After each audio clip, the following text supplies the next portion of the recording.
कि आज हम ज़मीन पर काम करने वाले कार्यकर्ताओं का क्या हाल होगा। बहन जी तो ऐसी में रहती हैं, हेलीकॉप्टर में उड़ के मंडल पर चली जाती है, मंडल से लखनऊ चली जाती है, दिल्ली रहती है, उनका क्या है। दुख तो आज हमें है।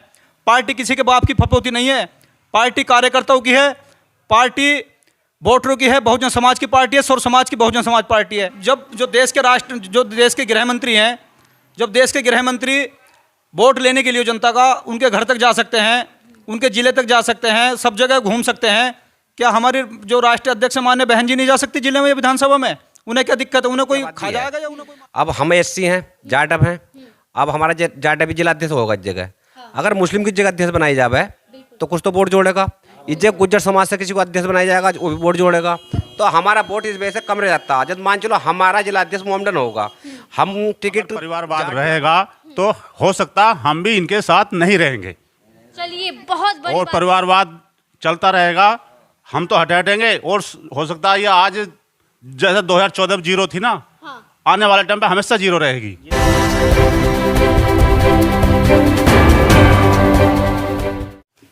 इस वक्त हमारे साथ हैं बसपा के सच्चे सिपाही, और आप पीछे देख सकते हैं हमारे पिता तुल्य बुजुर्ग बैठे हुए हैं। और ये लोग भी कहीं ना कहीं बसपा से नाराज है, बसपा की नीतियों से, बहन जी की नीतियों से नाराज है। और ये जानने के लिए हम बात करेंगे। जी भैया, आपका परिचय पहले। मैडम, सबसे पहले तो आपको बहुत बहुत धन्यवाद, आपके चैनल को बहुत बहुत धन्यवाद। मेरा नाम उमेश कुमार देवीपुरा, मैं विधानसभा 39 धनौरा से आता हूँ, जिला जेपी नगर, अमरोहा। भैया, लोग ऐसा कह रहे हैं, ये बताइए कि बसपा का इस तरीके से हारना, इसके पीछे कारण क्या रहा? मैडम, उत्तर प्रदेश के चुनाव में बसपा का हारना, बसपा के जो भी कार्यकर्ता, चाहे बूथ लेवल का कार्यकर्ता हो, चाहे विधानसभा लेवल का कार्यकर्ता हो, चाहे जिले लेवल का कार्यकर्ता हो, कार्यकर्ता की किसी की कमी नहीं। कार्यकर्ता जो पार्टी से जुड़ा हुआ है, उन्होंने तन मन धन से मेहनत की है, बहुत जी तोड़ मेहनत करी है। लेकिन उत्तर प्रदेश का चुनाव हारना केवल और केवल माननीय बहन जी की बहुत ज़्यादा कमी रही है। बहन जी ने किसी छोटे कार्यकर्ता के साथ मीटिंग नहीं ली।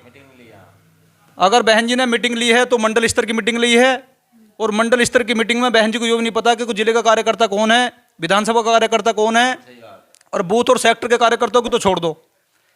अगर जो आदमी अपने आप को ज़्यादा बड़ा मानने लगेगा, उसका ये हाल होता है जो माननीय बहन जी ने उत्तर प्रदेश के अंदर बहुजन समाज पार्टी का करा दिया।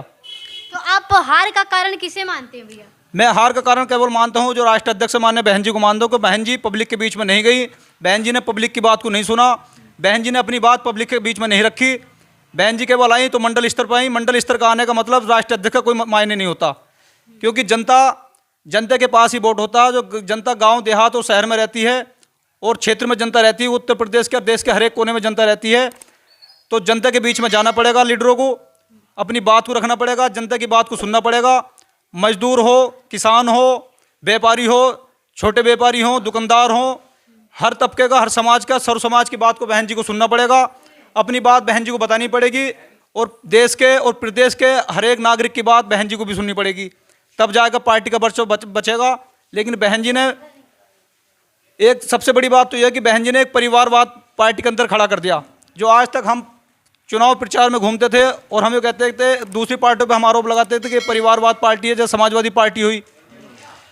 लेकिन उसके साथ साथ चलते आज बहुजन समाज पार्टी में भी माननीय बहन जी ने एक परिवारवाद खड़ा कर दिया।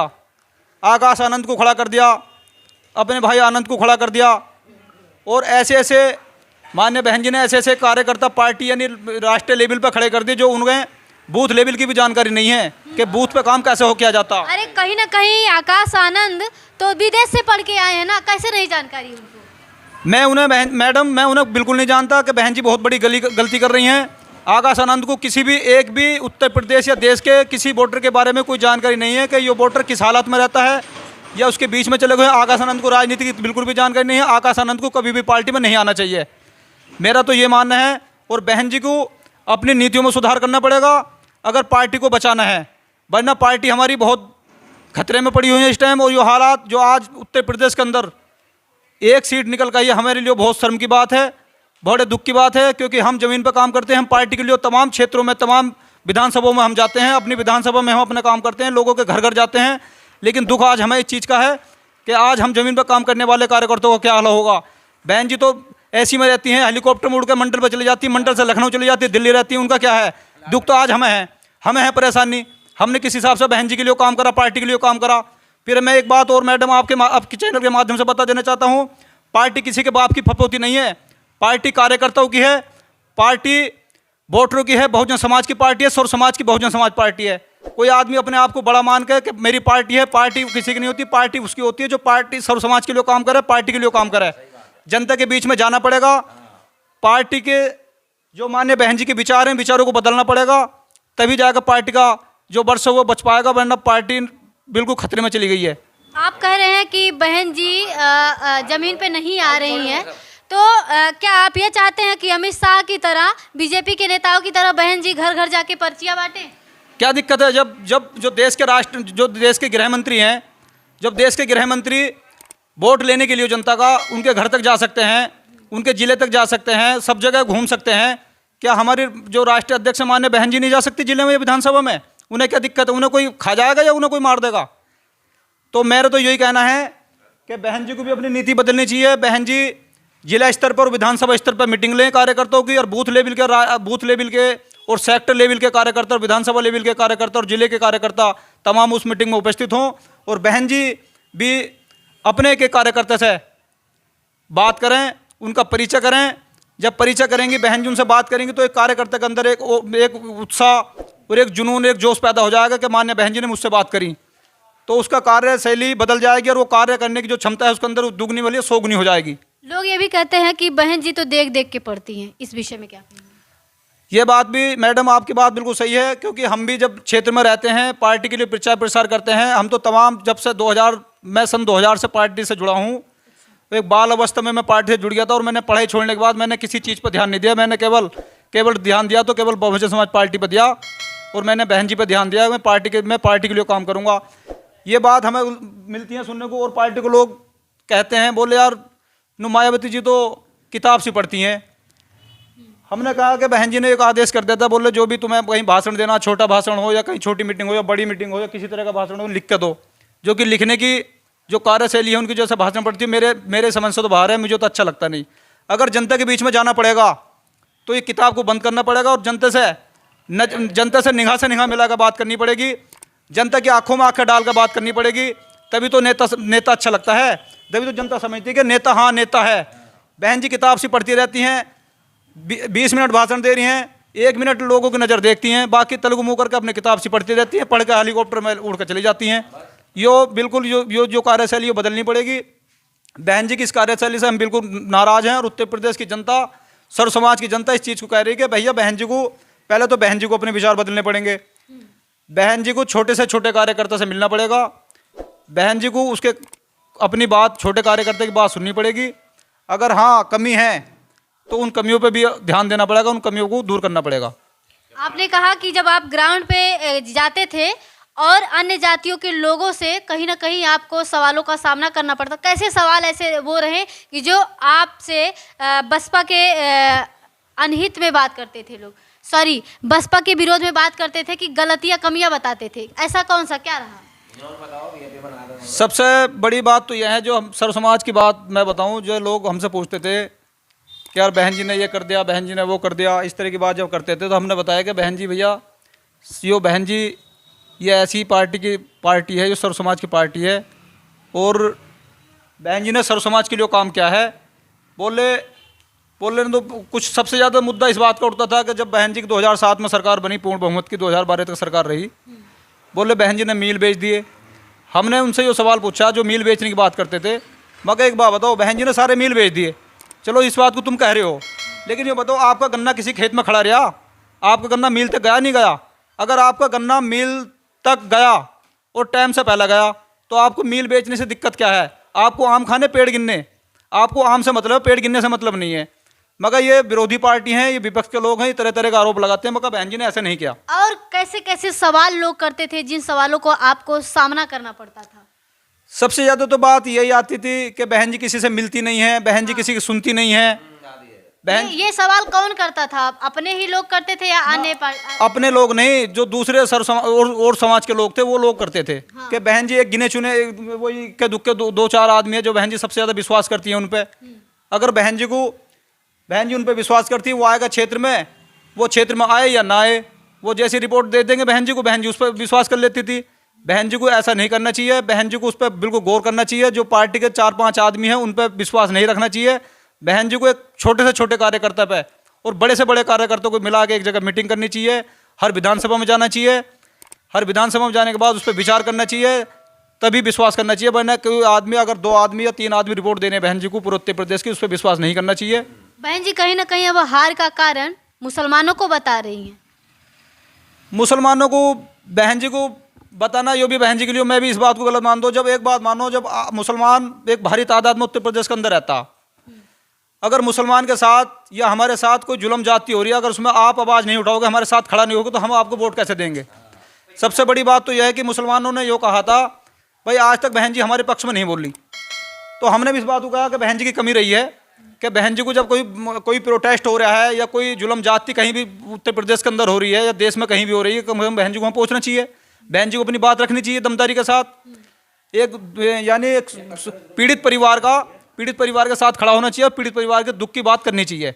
लेकिन बहन जी ऐसा नहीं करती। बहन जी तो बस अपने किसी अलाव भैया को भेज देती हैं, और बहन जी तो अपने पता नहीं दिल्ली में लखनऊ में क्या होता है जो उन्हें हुस्सी फुर्सत नहीं मिलती।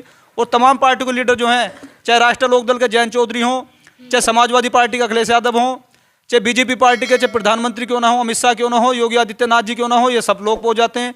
लेकिन बहन जी, हमें तो ये पता नहीं चलता, बहन जी इतनी बिजी रहती है कि बहन जी को फुर्सत नहीं मिलती लखनऊ से दिल्ली। लोग ये कहते हैं कि बहन जी तो हमारे लिए, बसपा के लिए रणनीतियां तैयार करती हैं रात के 2-2 बजे तक जगकर। आखिर वो कौन सी रणनीति रही जो बहन जी तैयार करती थी? अब इस चुनाव में कहीं ना कहीं वो धरा का धरा रह गया और इतनी बुरी तरीके से नतीजा निकला। बहन जी ऐसी रणनीति तैयार करती है ना, तो बहन जी किसी भी समाज के, किसी भी जो हिंदुस्तान के अंदर समाज रहते हैं, समाज के साथ ये कहीं नहीं जाती। किसी के साथ सुख हो दुख हो, कहीं किसी का सुख दुख में शामिल नहीं होती। हमें तो ये पता नहीं कि बहन जी लखनऊ और दिल्ली में कौन सी रणनीति तैयार करती है। किसी के सुख दुख में ये खड़ी नहीं होती, किसी के राजी खुशी ये नहीं पूछती, तो हमें तो ये पता नहीं चलता बहन जी रणनीति कौन सी बनाती है, जिन्हें कहाँ की विदेश से कौन सी खबर आ रही है। लोग कहते हैं बहन जी के दिमाग को समझ पाना बड़ा मुश्किल काम है साहब। बहन, मेरे हिसाब से तो मैं ये कहना चाह रहा हूँ, मैं पार्टी का कार्यकर्ता हूँ, बहन जी को अपना आदर्श मानता हूँ, लेकिन मेरे मन से, मेरे अंदर से तो एक आत्मा की आवाज़ ये है कि बहन जी का अब दिल और दिमाग काम नहीं कर रहा, क्योंकि बहन जी उम्रदराज हो गई। बहन जी को ये समझ में नहीं आ रहा कि मुझे करना क्या है, मुझे बोलना क्या है, मुझे कैसे कहना है, क्या नहीं कहना।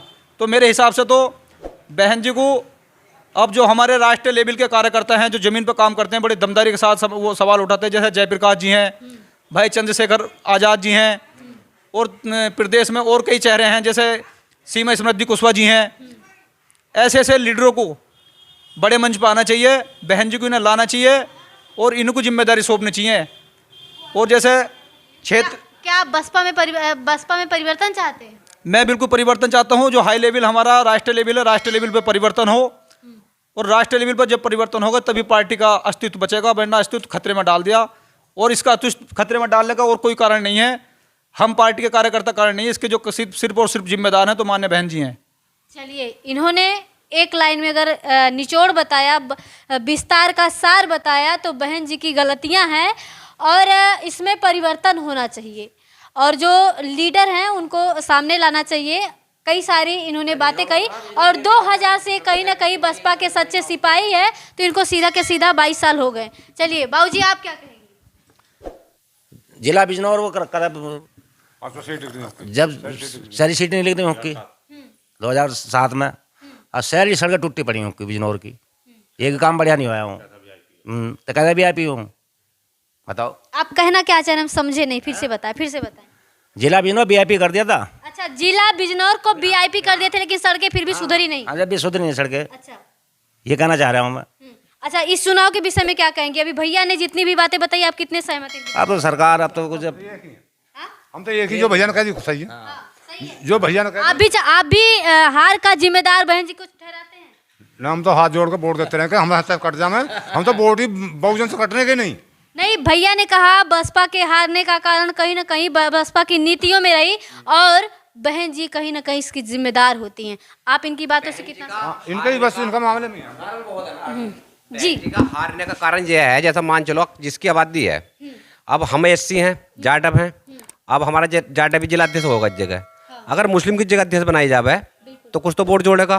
इज्जत गुज्जर समाज से किसी को अध्यक्ष बनाया जाएगा, वो भी वोट जोड़ेगा, तो हमारा वोट इस वजह से कम रह जाता है। जब मान चलो हमारा जिला अध्यक्ष मोमडन होगा, हम टिकट जाट बिरादरी को देंगे, प्लस वोट हमारा, प्लस वोट मुस्लिम और प्लस वोट जाटों का, तो 3 तरह का तो वोट मिल जाएगा। जाति पात पे इलेक्शन होता है इस जगह।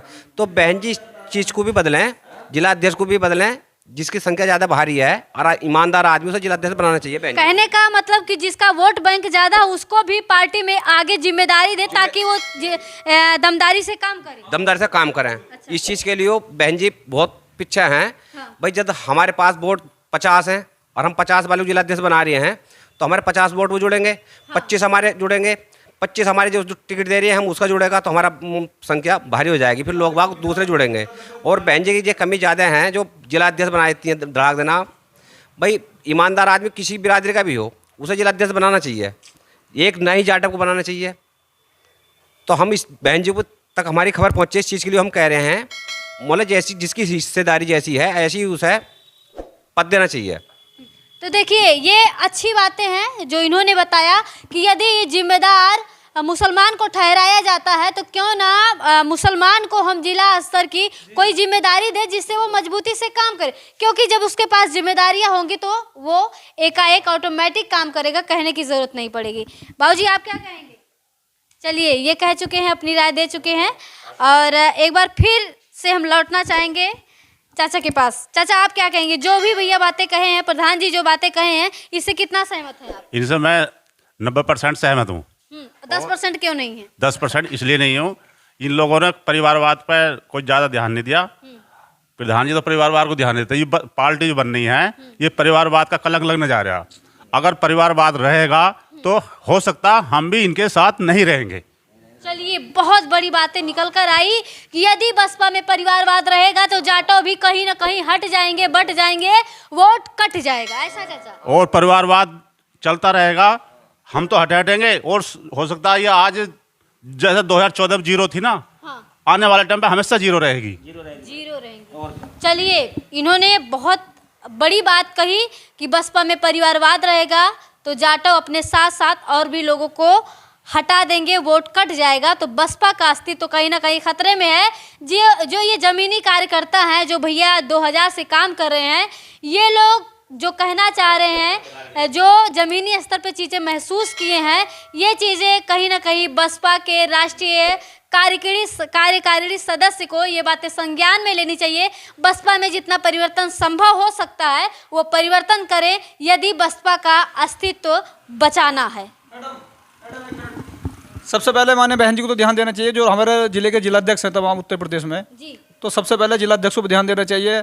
अब ऐसी परंपरा चली आ रही है, काफ़ी दिनों से मैं देख रहा हूँ हमारे ज़िले में भी एक जिलाध्यक्ष है, बस उसका पट्टा हो गया, वो जिलाध्यक्ष से काम करे या ना करें, लेकिन उसे कुछ पता नहीं, उसे तो अपनी फुर्सत घर से ही ना है। तो ऐसे जिलाध्यक्ष बनाने से कोई फायदा नहीं है। मैं बहन जी कहता हूँ जब हमारे ज़िले के अंदर मुसलमानों की भारी तादाद है तो हमारे उत्तर प्रदेश में मुस्लिम समाज को एक ज़िले की जिम्मेदारी देकर नवाजा जाए। चलिए